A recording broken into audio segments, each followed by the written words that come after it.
კულტურის სამინისტროში ლოკარნოს ფესტივალის გამარჯვებულებს წარმატება მინისტრის მოადგილეებმა მიულოცეს ინდუსტრიულ სექციაში ღია კარებები ქართველმა რეჟისორებმა ალექსანდრე კვატაშიძემ, ნინო გოგუამ და რუსუდან პირველმა გაიმარჯვეს ალექსანდრე კვატაშიძის ფილმმა ჩეჩნეთის გზაჯვარედინი, ნინო გოგუას ნამუშევარმა მადონა და რუსუდან პირველის კინოფილმმა დიდი საკვეთილები ლოკარნოს ფესტივალზე 4 პრიზი მოიპოვა, შეხვედრას ეროვნული კინემატოგრაფიის ცენტრის დირექტორი და თანამშრომლებიც ესწრებოდნენ.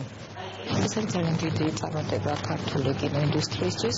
ეს არის ახალი სახელები რუსუდანის გარდა, ალიკო კვატაშიძე და ნინო გოგოს სრულიად ახალი სახელები, ზემენ ახალგაზრდები. შეიძლება ვთქვათ, რომ ახლა მართმოწმენი ახალგაზრდა ახალი სახელების დაბედება. წელს ქონდა ფოკუსი კავკასიაზე და მიწვეული იყო ფილმის პროექტები საქართველოდან, სომხეთიდან და აზერბაიჯანიდან. 4 პრიზიდან 3 ქართულმა პროექტებმა აიღეს, მათ შორის ერთ-ერთი იყო ჩემი პროექტი, რომელსაც ქვია შევხვდებით ჩეჩნეთში, სამუშაო სახელია ფილმის, რომელიც ახლა წარმოებაშია და გაისად დასრულდება. ყველაზე მნიშვნელოვანი, თქვენ იცით, რომ ეს არის ძალიან მნიშვნელოვანი ფესტივალი. 4 პრიზი ჩამოიტანა 3 ახალგაზრდამ და ეს არის პროექტები, ეს არის საფეხური.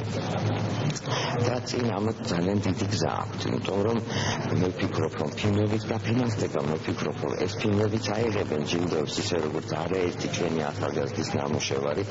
ეს არის ძალიან წარმატებული ამ მხრივ.